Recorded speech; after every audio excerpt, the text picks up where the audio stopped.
Quite like to sort of understand a little bit about who I'm speaking to so that I'm not lecturing you about stuff you already know about or don't care about. So do you mind kind of introducing yourselves, what your role is within your companies? Perhaps we'll start with you. Hi, my name is Richard Lovelock. I work for Currys. I'm Senior Cybersecurity Manager. Responsible for continuous improvement in cybersecurity, liaison with cyber awareness, EDR, SOC, Wow. Big role. Amazing. Thank you. Busy. Yeah, I'm sure. And you? My name's Joe. I'm a Cybersecurity Compliance Associate at Canastone, responsible for internal audits, compliance and business. Cool. Steve Watson, Cybersecurity Compliance Manager at Canastone, responsible for the opposite end of what Joe does, really, from more sort of technical elements. Okay, cool. Power team. I'm Vernon Spilkett, Citizens Advice. Cybersecurity is peripheral to my role. So interesting. Yeah, absolutely. Cool. Hi. I'm Moses, representative for Cross Cybersecurity, still gathering my knowledge in cybersecurity. Wonderful. Hi. Hi, this is Manoj here. I work with a company called Cognizant Worldwide in cybersecurity. Nice to meet you. Hi, I'm Steph. I work at Fence.com in marketing. I'm here to scope out this event to see if you want to sponsor anything. Nice. Okay. Oh yeah. Paul Haskett in Kinetic in West Sussex. IT analyst at the moment, but we're training and gathering information regarding cybersecurity. Cool. Okay. Great. Well, obviously a little bit of a spectrum of people, different roles, a few sort of common themes. Annoyingly, I've prepared a presentation, so we will kind of get through that as quickly as possible. But I am keen to kind of take questions. I probably can't answer many of them, but I will do my best. And if not, we'll make sure that we follow up and we can either speak to the guys on our stand downstairs or I can take them away and come back to you directly. Hi, morning. Sorry, we got started. How are you doing? So I work for a company called Mimecast. We've been a leader in the email security space for 20 years. We've got a number of products that cover, obviously email security. We're figuring out how to make that fit within this increasingly Microsoft-dependent world that we live in today. And obviously, how to do that from a technical perspective, but also to help security buyers, understand how to make the right decisions when, investing in platforms like Microsoft, for example. So that's kind of what I'm here to talk to you about today. I'm a director of market strategy. My role is global. And we're all friends here, but fundamentally I'm here to run our competitive intelligence team. So I run a team of people who look at the technologies that are out there today, what they do, how they work, and there is a lot of them, right? Particularly in email security. So it makes it quite difficult to decide who does what, how well they do it, and how to measure them all as well. Alongside that, I speak to analysts, partners, customers, more than I care to mention. And learn about, not only the technology and how people are solving problems, but also what problems people care about and what they're interested in buying. So my role is to be a kind of impartial consultant for Mimecast to say, sometimes here's some home truths about the product and where we sit and where people see value in it, but also how we think about positioning it in the market. So today I'm going to run a kind of session on Microsoft specifically because a question I get asked all the time is I really want to throw the baby out with the bathwater and I want to invest in Microsoft. It represents a move to the cloud. It represents simplification. It represents consolidation of my costs, concentration of any complexity that I might have seen within my vendorship, and an opportunity to get way more functionality than I've ever had before. And people want to know, how do I get the best out of Microsoft? How do I use as much of it as I can without sacrificing on security and increasing my risk? So interestingly, I read a Forrester report the other day about over-consolidation into Microsoft, and it's designed to help CISOs fight that internal battle. The challenge with Microsoft in your organizations or organizations that you've worked with or consult at is that they have a seat at the table with the board because they cost a lot of money and they do a lot of stuff. But ultimately, when it comes down to security, we're finding that CISOs are ill-equipped to go and fight for their spend that they're spending on best-of-breed security tools, and they really need help to validate and justify why that extra spend needs to be added onto Microsoft or positioned as an alternative. So hopefully there's some context and interest that you guys will get, or some stuff that you'll get out of today. I'll start to kind of tee up with something that's hopefully well understood and known, but ultimately where we focus at Mimecast is around your biggest areas of risk, right? So it's pretty boring for me to say, you know, the world has changed, we've all adopted technology in a different way, and you know, I'm sure you've heard many cybersecurity vendors talk about this over the years. But after the pandemic, we started collaborating digitally more than we ever did. We couldn't have the water cooler conversations, and as a result, we bought technologies to go and facilitate better collaboration and communication. And actually, the message of what I'm going to say today is, yes, things have changed, technology's changed, but some things actually haven't, and it's all about how we buy and how we use that technology. So, as we continue to create data, generate more and more of it, collaborate more furiously with people we want to do business with or people internally, our risk goes up because we've opened more doors to the outside world, we've shared more secrets internally and externally. And right now, we're seeing very much that in terms of risk, this is not news, but email and collaboration remains the top of the risk list. Again, think about email in this context, right? We haven't figured out whether we're going to use Teams, Slack, whatever, universally, right? Whether you've made a bet with Microsoft or you've gone with Google, Lotus Notes, on-premises, email is the thing that is ubiquitous across all of those organizations. If you think about a conversation that you have with perhaps a new prospect for whatever businesses you run, or you're reaching out to a new person, that starts with an email. It may migrate onto Teams later on. But there's a lot of security risk that we haven't quite understood around things like Teams. For example, if you federate outside of your organization, like who actually owns the security for that particular conversation? You're in fact inviting somebody into your own piece, into your own environment at that point, or you're dialing into somebody else's. And that creates risk that we're unfamiliar with and I'm probably uncomfortable with.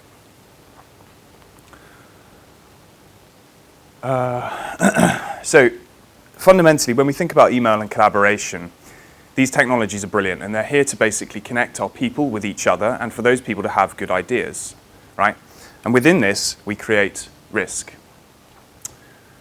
The risk vectors that I've got up on the screen that hopefully you can read there, malicious actors, employee error, and technology fallibility, are not new. I'm not here to tell you something you don't know already, right?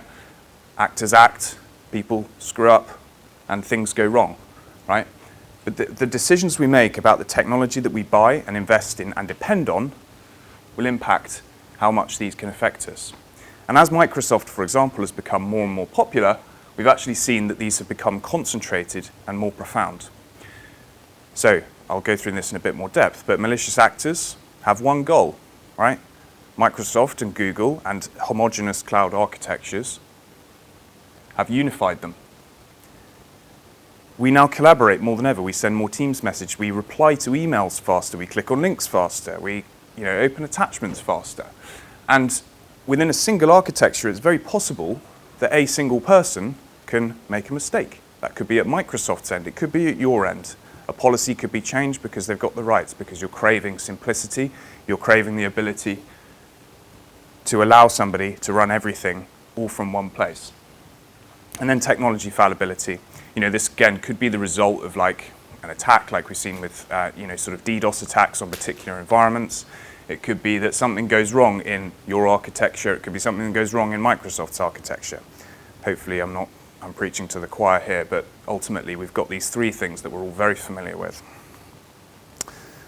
So a quick look at what you get with Microsoft, and I'm not sure who buys Microsoft. Like, are you guys all running Office 365 at the moment? A few nods in here.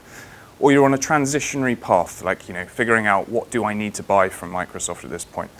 And forgive the babyish representation here, but we've basically got basic licenses and security, business standard, E3, whatever it might be. And at the end of the day, that includes, endpoint, which is pretty great. Like, it's got an antivirus thing built into the more basic licenses. You've then got AIP, or what I think is now Azure Information Protection across Purview, sorry.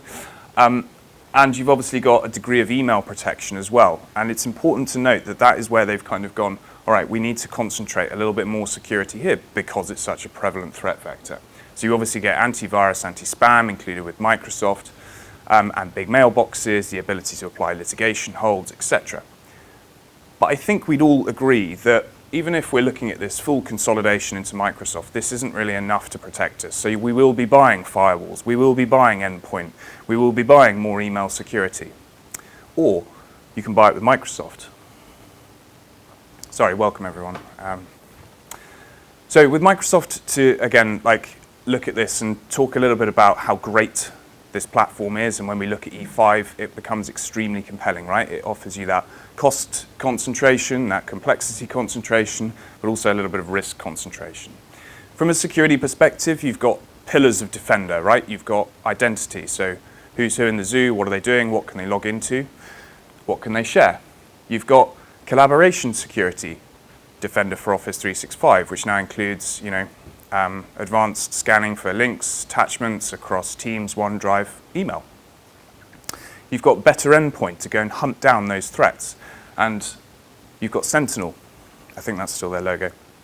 And that is obviously designed to tie all these things together. This is a fantastic opportunity to consolidate and simplify into a single vendor.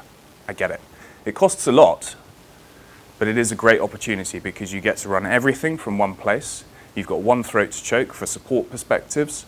And theoretically, even if none of these tools claim to be 100% effective, tying them all together gives you a force multiplier effect where, they're coordinated across each other. You can hunt down threats across multiple places from a single place. Again, the reality that we're going to talk through is that you've actually compounded these risk vectors further by fully consolidating into a single platform. So despite how great this platform is, things go wrong. Attackers attack. People click on links. And your technology will fail you. This is an artistic impression of vulnerabilities that have actually been exploited in all of these companies, actually. And as you can see, Microsoft is by a country mile the most exploited and attacked here. And the reason is that everybody's there. Everybody's doing it, right? It makes total sense. It compounds and consolidates your complexity, cost, but also that risk, right? If everybody's running all of their most essential data in Microsoft, what are you going to do if you're an attacker? You're going to wake up in the morning and you've got a very singular task at hand.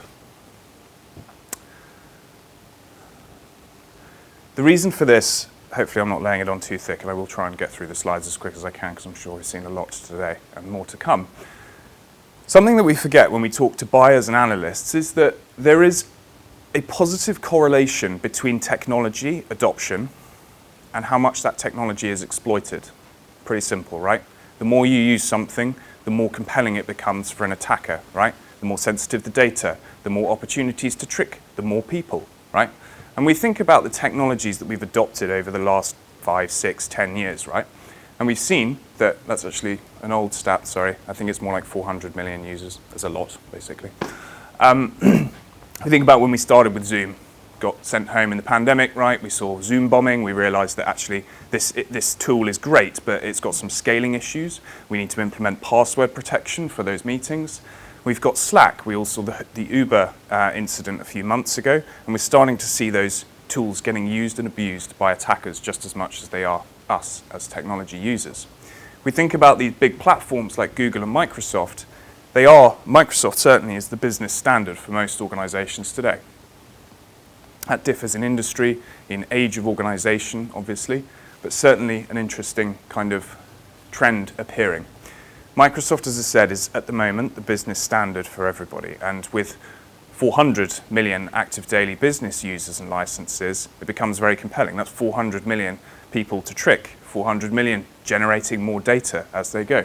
And increasingly, more and more people selecting the included, wrapped around identical security to each other to protect it. So I'm going to put this in, let's imagine that we're a hacker at the moment, right? You've got a spotty teenager in their mum's basement. Not very sophisticated, not very scary. The things that are interesting about them are not very much, actually. They've got low sophistication, not a lot of resource, not a lot of skill. There is one thing that I find interesting, though, is that they're motivated by coin and money, right? They want to make a quick bit of money so that they can, go and pay for a license of something else, right?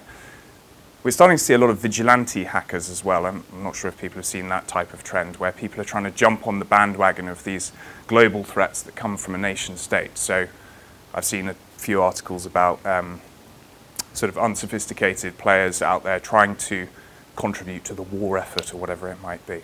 These people are becoming a force to be reckoned with, and here's why. Nation state attackers are extremely scary, right? If they turn their attention onto you and your organization, you're in trouble. No tool is going to fully protect you against this. You just have to make a series of contingencies to reduce that risk to try and avoid this type of attack. They're highly sophisticated, loads of resource, money, and their motivation is disruption. So very different, polarly different to the basement hacker. I'm going to lay this on a little bit thicker for you and then we'll move on. Very different targets traditionally. You know, these guys are going to target somebody who doesn't know how to defend themselves, somebody who doesn't know anything about cybersecurity, somebody who runs a small shop who doesn't have the funding to defend themselves properly. These people are going to attack oil pipelines, financial services, critical national infrastructure, right? What these cloud architectures have brought for us is a unified attack surface. Both these organizations live in the same place now, right? And of course, I understand that it's, you know, tenantly separate from each other, and that creates a little bit of safety and security here. But in reality, people are sitting in the same architectures, which are vulnerable to the same exploits. The chinks in the armor are the same, right?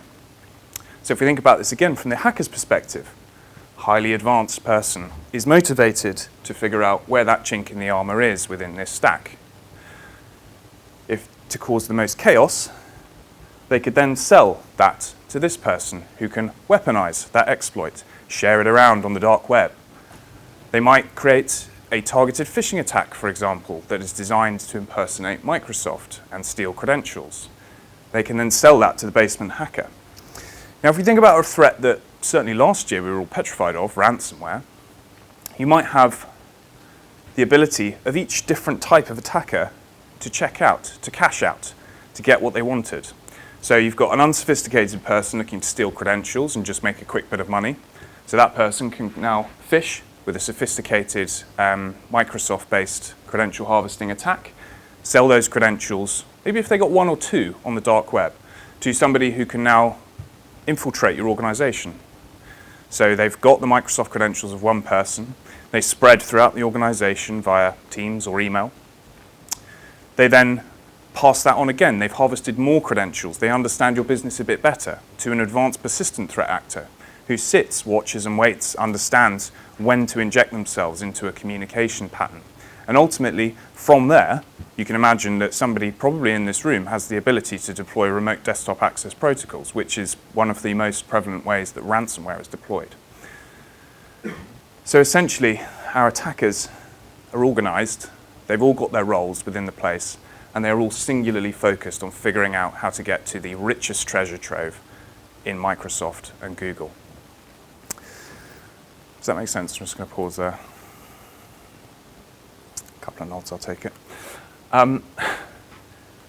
Now, this is a super basic point here, but if we think about 400 million active daily users, there's about 8 billion people on the planet, and the majority of them have email and use email, right?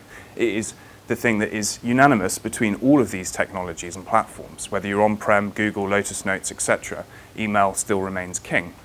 Yes, we've got new exciting tools to collaborate on, but again, email is the way in which we're doing business. It's the way in which we're sharing secrets. And therefore, it is still the number one attack vector by a massive, massive margin. So we combine how compelling Microsoft is for us with how compelling email is for us, and think about that from an attacker's perspective. Everyone's in Microsoft, everyone's using email. What are you going to do as an attacker? Wake up in the morning, how am I going to target Microsoft users with email? What have we got next? Some numbers to show what we've seen, just to kind of validate a little bit what I'm saying. So credential harvesting is something I've just talked about a little bit. We run protection for our customers, and this is taken from our URL protection. So you click on a URL with Mimecast, we scan it before it goes to its end destination, try and stop as many bad things as possible. When we look at the type of attack that is credential harvesting, so not ransomware being downloaded or malware being downloaded from a link, but credential harvesting. So this is when somebody's created a web page that is impersonating a login portal, right? 76% of them over 2023 were designed to impersonate Microsoft and steal those credentials. The threat that is designed to succeed in Microsoft environments is overwhelming. And the security is great, but it's quite hard to imagine that they are going to be 100% successful when that level of threat is specifically designed to succeed in a Microsoft-centric environment. The next stat I've got here is about malware. So this is email born again. Mimecast is an email company, and this is a threat that we're exposed to. 20% of the malware that we stop for our customers actually comes from Microsoft, right? They are the #1 source for malware by a massive margin. Now, you can make a couple of assumptions about this, which I will walk you through now. It could be that these credentials have been successfully harvested, and those mailboxes are compromised and being used to send out bad stuff. It could be that malicious actors find it just as easy to set up a Microsoft mailbox as you do. They can use it as a testbed. They can test it until it gets caught, move on to create another one. It's easy. Microsoft's compulsion to do business with absolutely everybody creates a threat for us all. Their success doesn't have to be your downfall. Either way, with this, EOP and Microsoft's antivirus, which is informed by an enormous amount of intelligence that we can't even imagine as Mimecast. But fundamentally, it's a very rich platform with lots of intelligence, lots of data being pumped into it that should be very good at catching basic malware, yet it is being hoodwinked. So, lastly, when we talk about that threat of email coming through, designed for Microsoft, we run proof of concepts, and these are fundamentally a little bogus because we're sitting behind Microsoft to test this out. So the way that these work are Microsoft E5 organizations go, we think we've got an email problem, can you help us put a point on exactly how bad our email problem is and if it's worth buying something else. What we found was after E5 had given its best shot to email security, we're finding that there's a lot of VIP and impersonation attacks coming through. There's a lot of advanced malware, actually not that much advanced malware. A lot of basic malware. So again, that's that Microsoft should really know about this, and we're looking at Microsoft's recipe to stop this stuff, and it's failing. Basic phishing attacks that can be identified through AI and a combination of AI and reputational scanning, and a heap of spam. You're not going to buy anything else to solve spam. You're going to tinker with your settings, and you're going to try and reduce that as much as possible.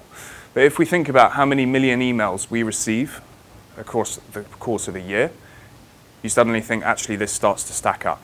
And let's again say that you've deployed the entire of the Microsoft suite to solve your problems around MFA and so on. If it's missing this malware with the tools that are designed to catch email, where else may it fail? So if I've invested in endpoint, in identity and so on, and it's all fueled by the same detection engines, and it's being missed at this point, without a second party to help you understand what is being missed, to, forgive the expression, mark somebody else's homework, how will you ever know that you've been compromised until this is too late?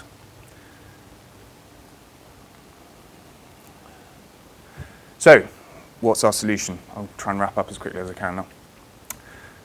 We have point categories and products, right? So we surround ourselves. We go, okay, what does Microsoft do? What does it not do? And what does it need help doing? We surround it with extra tools around brand protection, extra things for resilience like backup and recovery to reinstate emails or compromised data back into your environment from Microsoft from an independent source. We get better phishing protection. We get awareness training to help our kind of users understand when to click on a link and when not to click on a link. But the problem that this creates is further complexity, right? The whole point in moving to Microsoft was to simplify your environment, to reduce costs, to reduce complexity, but ultimately to solve these problems, we are surrounding ourselves with numbers of point solutions outside of it. We have more portals to manage, even though we've spent $684 per user per annum on E5. I thought that problem had gone away. And what we're seeing at the moment is that E5 has been extremely compelling for organizations. But the reality now is that we're seeing compromise continue to happen and spend continue to rise. So we've actually moved away from creating security strategies to tactical projects to deal with particular situations when they arise, and they will. What have we got next? Right, so it doesn't have to be a seesaw between the two things, right? We're often stuck in between, well, I've moved away from this incredibly complex on-premises environment, I've reduced my vendors, I've moved into Microsoft, and now I'm completely dependent on them. When's my next price hike coming? When am I going to be, when am I going to be compromised because the threats are designed for Microsoft? When are my users going to click on that link that may be missed, right? So this may resonate with a couple of you, but ultimately, like, people are on a continuum, maybe not a continuum, I think that might be the wrong word, but there's a spectrum of complexity that people are in. Large financial organizations are typically kind of looking at this type of architecture where they've got lots of different point solutions curated over years. They've spent millions on making sure that they've got best-of-breed vendors surrounding themselves. They've got the appetite to acquire new technologies, right, to take on architectures that they've never seen before. But more importantly, or more popularly, we're seeing that people are going and looking to simplify into the cloud. This is the time to wipe the slate clean, have a look at what else is out there. But you have this, do I go into dependence or do I embrace complexity? And sometimes people are stuck in between the two and they end up in one end or the other, which isn't ideal. So, again, with total dependence, you are going to generate a degree of risk. And this comes in the form of, people making mistakes, attackers attacking, designed for your environment, and it ultimately attracts risk. When Microsoft is unavailable for you, what happens? Users introduce shadow IT, for example. When attacks are designed to penetrate Microsoft's best effort at security, that can happen too. And then what's our solution to that? Do we just surround ourselves with more and more vendors, which is the entire thing we were looking to avoid? And 2 years' time, you'll end up looking at an incredibly expensive set of licenses and complexity at the end of it. So I guess my final message is, I don't care how much you invest in Microsoft. Go for it. It makes loads and loads of sense, right? It offers so much functionality in security as well as outside of security. The tools are great, right? You can get simpler endpoint, you can get simpler identity management that's all wrapped up around where your users are doing their work. It's fantastic. I mean, we haven't even talked about the BI kind of analytical complex, analytical benefits that can be included in this. You could even think about replacing SFDC with Dynamics if you really felt like it. But ultimately, when we're making this decision, we have to factor in risk here and what that risk can create in terms of costs and further complexity. What can Microsoft do? What can they not do? And what do they need a little bit of help doing? For us, that starts with email because that is the #1 threat. That continues to be where attackers are attacking, where attacks will start, even if they manifest themselves later on in further compromise. Now, the last point I will make in terms of finding a solution is you will end up buying more and more tech. But if you can find a provider who can fill as many of those Microsoft doesn't do gaps as possible, and importantly connect through APIs, you can actually make your entire environment stronger. So what we're here to do at Mimecast is focus on email because that is your #1 threat. If we're catching what I said we were catching in an earlier slide, we could teach Microsoft stuff it doesn't know. We just take that known malware piece, right? Microsoft has got the best malware protection in the world. It's informed by the most data. They've got the smartest people. They've got the most people. But if we can teach it about, 6,000 phishing attacks that it's missed on email, you can make your identity protection smarter. You can make your endpoint smarter. So look for solutions that are going to complement and fit into Microsoft as best as possible and connect up and make it and your people smarter as best they can as well. I'm going to finish there because I'm sure there are questions. In fact, I'm going to pose a question to you. How does that sort of resonate with you guys? Is that a thing that you guys are dealing with? Is that an argument, conversation that you guys are having in your organizations? Yeah, it is for me. We're a Mimecast customer anyway. But outside of email, I've only been for about 18 months. The number of tools we have to do different things. Because somebody put up a tactical solution, we put that in, tactical solution, we put that in. Then spend all this money, £30,000, £70,000. No one knows why, when they've got one tool that can do everything. Yeah. It's just that they've bought things in the bits they liked. It's it's got to the point of, you know, it's overly diversified rather than overly consolidated. Yeah. Trying to find that middle ground. Yeah. Yeah, it resonates, yeah. Yeah. I think also, like, it's very hard to take advantage of absolutely everything that E5's got to offer. So like, it costs a lot of money, right? And then people suddenly gravitate towards going, okay, I need to solve these problems. And 5 years down the line, you've actually left like 50% of the food on the side of the plate that you bought. Exactly. I think also like that acquisitional piece, I don't know if anybody works for companies that are acquiring a lot, but that notion of taking on a brand new architecture that you've never seen before is, you know, it's happening more and more. We're in this economic downturn, which makes this even more compelling. But it also means that you're likely to be, you know, snapping up smaller organisations, for example, that need protecting as well. And the second the money's on the signatures on the paper for that, you know, you've inherited that risk that you no longer control. So there's a lot of benefit around, you know, thinking about partnering there.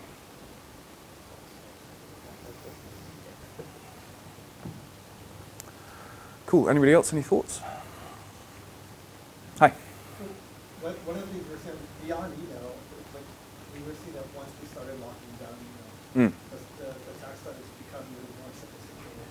And basically, people were using text, right? So and there's like no way they could start protecting it. That sort of thing. And are now impersonating our CC of people. Yeah. And basically, let's say, you know, actually, we're not even going to go after that. Yeah. It'd just be interesting to understand how you start to think about, like, I guess, more horizontal attack surfaces, but just like vertical attack surfaces. Yeah, I think another thing that we're seeing a load of is, you know, that increased in enhancements is like, you know, QR codes, and it seems to be like all over the news at the moment. But I think that, you know, the reality is that, like, or not the reality, what I find and feel from talking to people is that the better Microsoft is getting at stopping like the run-of-the-mill kind of volumetric attacks, the more sophisticated they are becoming because they're motivated there. I think tying in your identity strategy is going to be super critical across those things. But also, like, something that we've not really talked about is that people making mistakes component, like that user error part. And obviously you can buy in like don't click on all the links, but if you can get a way that the users are reporting stuff back into you, enhancing that protection, looking for it, so that you can understand who's at risk, who's a danger to themselves and the company, you know, becomes an interesting part. The last thing I would say is, like, this is where particularly that piece, like AI, starts to actually become extremely important when looking at, you know, the types of words that people are using across an infrastructure, the ability to, again, dynamically alert people as to when something half risky is in their inbox, and you can create a better culture at your company to, like, start to reduce risk where it kind of really counts. I don't think that can exist on its own, and actually a lot of like baseline policy stuff. So for example, you were talking about like VIP impersonation type stuff, right? You can create rules within your infrastructure that can go, okay, cool, who are my risky people who are being impersonated and so on. I will say that there is a lot of organizations and vendors out there that are looking to help you clear up after the fact, that kind of lateral piece that you're talking about here. But there is an opportunity to actually stop this stuff coming in. Something that we see with VIP impersonation particularly is it's timed, right? It comes in at 5:30 on a Friday, and I'd like to be in the pub at that time. But like, you know, if I'm looking at that as, you know, my boss has sent me an email that I haven't quite checked properly, that's asking me to do something real quickly, and I should really be at my desk. I've looked at it on my phone, and if I'm just remediating and not stopping this type of attack, the cat's out of the bag at this point, or the horse is bolted, or whatever it might be, because I've interacted with that email already before it's been removed. So speed of remediation is only part of it, because if we read like, I don't know, 62% of our emails on our phone at that time of day when that impersonation attack is launched, clearing it up after the fact is too late. It's important, but it's still too late to actually kind of intercept that particular piece there. I think it's a really good question, and I'd love to dive into it with you in a bit more depth if you're interested. But yeah, thank you. Cool. We're over time. Thank you so much for attending. I hope this was interesting, if not insightful. And yeah, I'll be around wafting around the kind of canteen area for a bit. I can also hang out here if anybody's got anything specific that they'd like to discuss. Thank you so much. Thank you. Good.